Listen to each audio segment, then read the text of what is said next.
Hi, Tia. Hi. Hi. It's so nice to see you. It's amazing that I can see you face to face. Internet is amazing. You're in Ohio, right? Right, yeah. And I'm here in Sacramento. So it's great that after all the trial and error, well, everything's fine now. We can start our interview.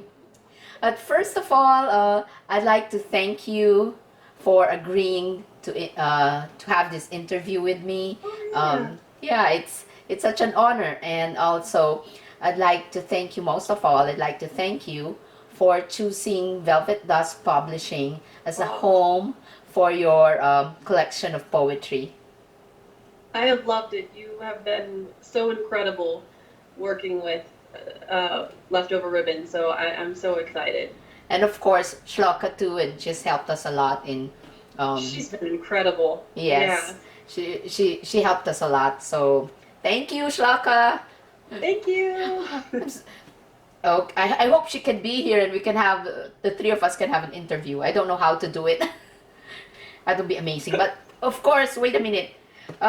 Wait a minute, because I might forget. Here's your baby. Yay! Yay! I hope they can see it. But anyway, they can get their copies. Actually, you can get your copies now. And today's your book launch, and you can get your copies on Amazon. They can get it on Amazon, and Hmm. yours will come soon.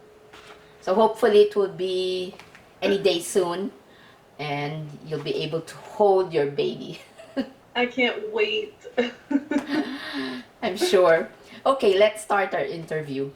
Sure. Um, You know what I like about your poetry when because I've read a lot of haiku, and yours is a refreshing break because it's different from the traditional seasonal kigo haiku, and your collection of poetry, it revolves around your experience as a mother. Hmm. So I think my guess is you started. Did you start poetry writing? I mean, haiku poetry writing as a therapy or an outlet? I did actually.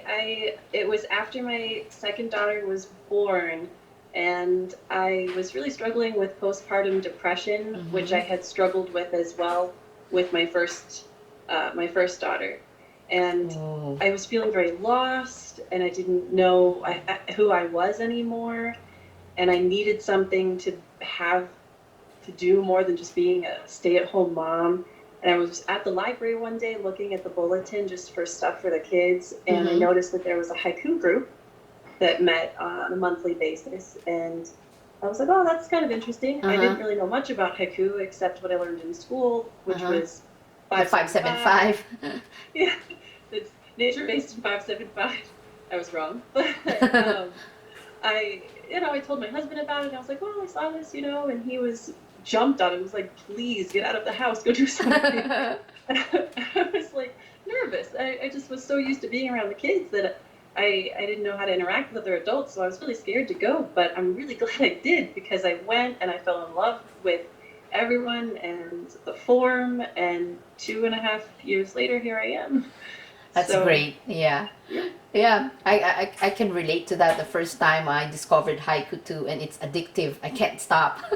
It is. It really is. I started just writing it so much throughout the days, and it really helped with trying to trying to figure out how to be a mom of two Uh-huh. kids was really challenging, Uh-huh. and so it gave me something to kind of put my mind elsewhere, Mm-hmm. and then Yeah, also make sense of what I was going through and that's good. a way to figure out my world. Okay. And it was so incredibly helpful, and Yeah, I just stuck with it. that's good. I want to read. I want to read one of your poems. It's on page 13. Parenting book, not the only one without a climax. You know, when I read that, I laughed. I really laughed out loud. It's funny. Oh my god. No, it's great that you're able to. I got something in my throat. It's great that you're able to see the lighter side of your experience, because the part of your world being a mother, it's not always funny. I know there's also a sad part of it, and it's great that by writing haiku, as you said, it became your therapy. I'd like you to share some more how haiku writing or writing haibun, how was it able to help you struggle? How was it? Oh, I'm sorry. How did it help you with your struggle and trials as a mother? That's what I meant. Yeah, well, for me, it gives me a Mm. place that I can go to actually feel my feelings. So often I'm just running around throughout the day. It's, diaper change, meal, go here, do this, clean this, and there's not that much time for me, not that much time to think. But when Mm-hmm. I sit down and I write, I actually can think through my experiences. I can think through what I'm going through and what I've gone through. Mm-hmm. And I write very literally most of the time. Like that parenting book one was because I was reading a parenting book at the time. And Yeah. I was like, wow, this is terrible.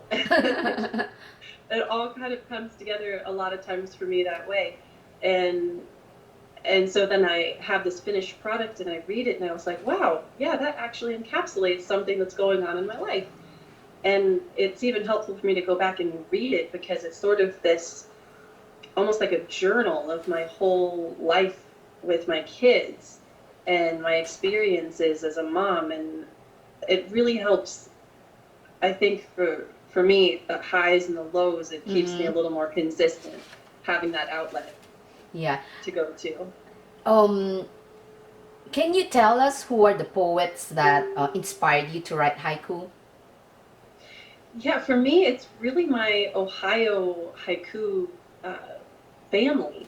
We have a Facebook group that we are all a part of. We share our poetry, we Uh-huh. encourage each other, we workshop, and I still go to that monthly meeting, and it's run by Julie Werther.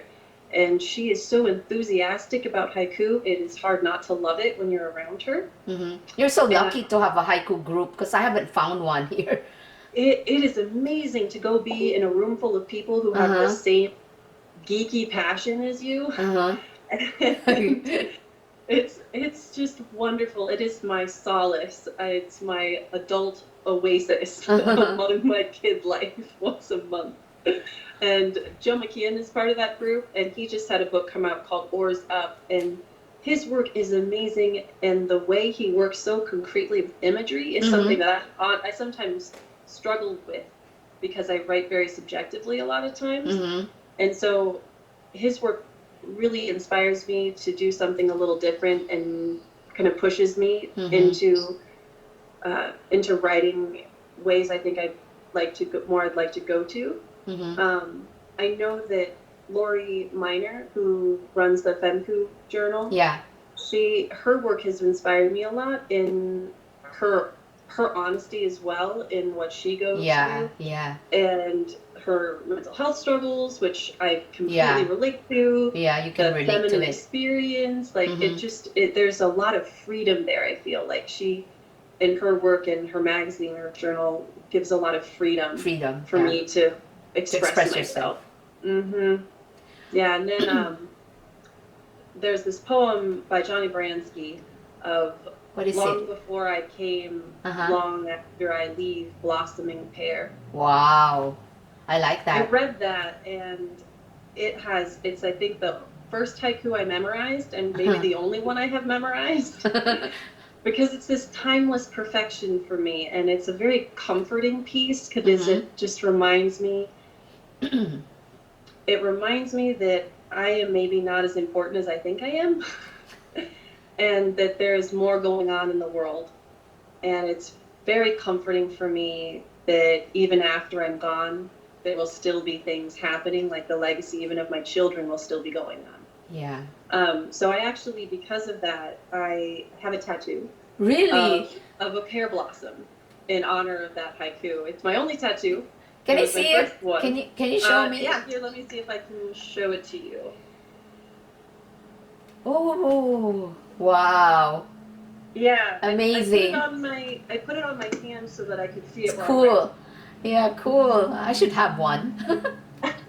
Well, I had a friend who told me that he got a tattoo for every like milestone he hit. Uh-huh. And so when I was accepted into the New Resonance Uh-huh. anthology of emerging haiku poets, I decided to get a tattoo for myself. Yeah, I And want a that's cherry so blossom.